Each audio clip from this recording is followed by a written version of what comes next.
ইউক্রেনের পাল্টা হামলায় রাশিয়ার তেলের পাইপলাইন, শোধনাগার আর তেলের ডিপোগুলোতে এখন নিয়মিত আগুন জ্বলছে। শুধুমাত্র গত এক সপ্তাহেই রাশিয়ার উত্তরাঞ্চলের ক্যাসপিয়ান সাগরে দুটি তেল উত্তোলন অবকাঠামো এবং মস্কোর দুটি পাম্প স্টেশনে হামলা চালায় ইউক্রেন।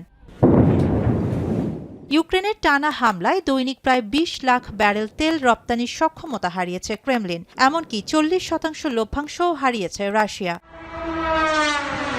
এমন পরিস্থিতিতে কিয়েভ হামলায় যেসব দূরপাল্লার ড্রোন ব্যবহার করেছে তা ভাবিয়ে তুলেছে রাশিয়াকে। এসব ড্রোন উৎপাদনে অর্থ সহায়তাকারী দেশের উপর চটেছেন পুতিন। ইউরোপের দেশগুলোকে নতুন হুমকি দিয়েছে মস্কো। এক বিবৃতিতে রাশিয়ার প্রতিরক্ষা মন্ত্রণালয় জানিয়েছে, ইউক্রেনকে ড্রোন উৎপাদনে সহায়তা করা ইউরোপের পরিস্থিতিকে জটিল করে তুলবে, বাড়বে উত্তেজনা। সেই সঙ্গে ইউরোপীয় নেতাদের এসব পদক্ষেপের মাধ্যমে নিজেদের যুদ্ধে জড়িয়ে ফেলছেন।